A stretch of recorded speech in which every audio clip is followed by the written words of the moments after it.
So welcome to our very first curiosity tasting. Hooray!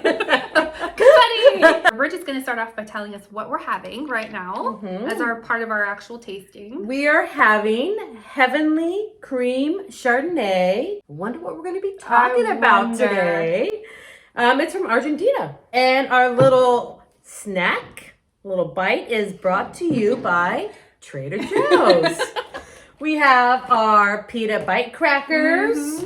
We have these wonderful lentils. And we added to that bruschetta sauce. And then we sprinkled it with some crumbled feta. We like the easy stuff. Yes, we do. We really like the easy stuff. I will go ahead and tell you what we're going to be discussing today. Is Saturn. Yay! Saturn, like I was telling, it was so funny. I went over to Bridget's house the other day and she was like making something in the kitchen. And I sit down at her like kitchen island and I'm like, Bridget, I'm like, did you know? And like I just spouted off all these things about Saturn. She's like, oh my gosh. Like, so the first thing I told her was, did you know that there was a space probe that went to Saturn? It was launched in 1997. I was in high school. That's crazy. Yeah. I didn't even know they knew how to do that back then. I know. 97. Way back then when the dinosaurs roamed the earth. So I think it got there in 2005. So it left in 1997 and I think it got there in 2005.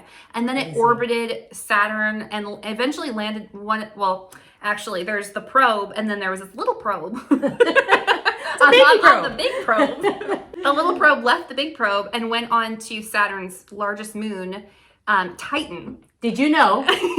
You know? What, Bridget? That Saturn has 82 moons. Can you imagine looking up in the night sky and seeing 82 moons? It's crazy. Like, that would be insane. That'd be beautiful. That'd be gorgeous. Can you imagine the waves, though?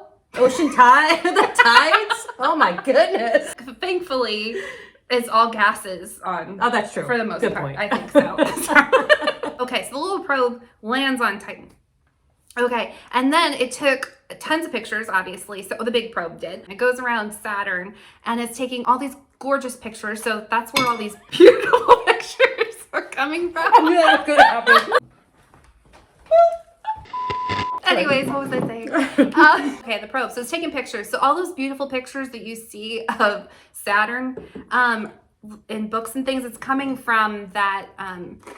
It's called Cassini. It was the Cassini space mission. There's two amazing things on the NASA website that you can look up. And one of them is eventually, I think it was in 2017, the big Cassini actually descended and made a plunge onto Saturn. Wow. So as it's going onto Saturn, like it sent back, like you could hear like the audio. That's crazy. Of the winds on Saturn. And I'm like, oh my gosh, like this is amazing. Did they actually ever land? Because it's made of gas. Is there like a place to land? Well, I mean, I'm assuming it hit something eventually. It has to, right? Yeah, but I mean, it was lost by the time it got through all, I mean, they lost communication. Okay. So they knew they were going to lose the probe. It didn't come back home or anything. It's just, that's the end of it. But before it like basically crash landed, it sent back that audio. So you can listen to that audio, which is so cool. I mean, it's the sound of wind from like how many millions of miles away? I mean, wind. And speaking of wind, okay, so this is the last thing I'm going to tell you. Oh my gosh, you guys. On the top of Saturn, there is a storm, a huge, huge storm on I think it's like the North Pole, and it's in the shape of a hexagon. Go onto NASA's website and look up this storm. It actually shows video footage of this thing swirling around. Like swirling in a hexagon. Like, it's a hexagon. Like what's making it do that? And the only thing I could think about, like I was telling Bridget about, like frequencies and how like different sound waves and everything can like change, like basically create shapes and stuff like that. So I'm like, is there something on Saturn that's like buzzing? Like what? It's like it's like buzzing that's creating this like hexagonal storm? Because we've seen that before when there's like, a buzzing and what happens to sand or whatever. Or water even. Yeah. I was actually thinking maybe it might be something to do with gravity. But then my son Gino told me that gravity really doesn't exist. Yeah. Yeah, he just brings that up. I just, you know what? Gravity is just... He said it was a shorthand or an easy way of grasping a concept but it's actually space-time. It's the bending of space-time. Bending of space-time, okay? We're talking about Doc Brown, okay?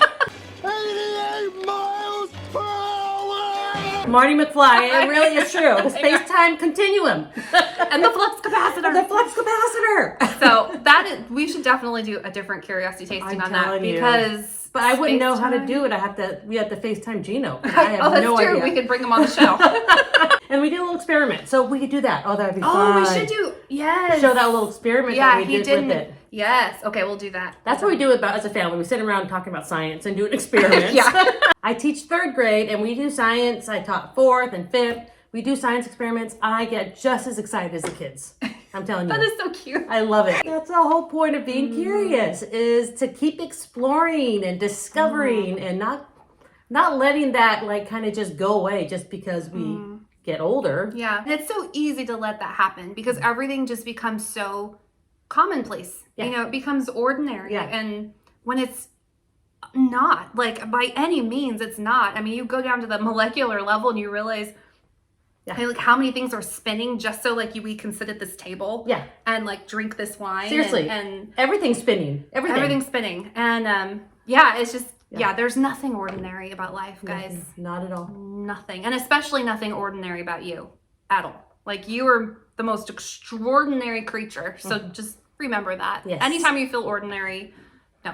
You are extraordinary. And we will tell you why with more curiosity Yes, tastings. yes, we will. So until then, here's to curiosity.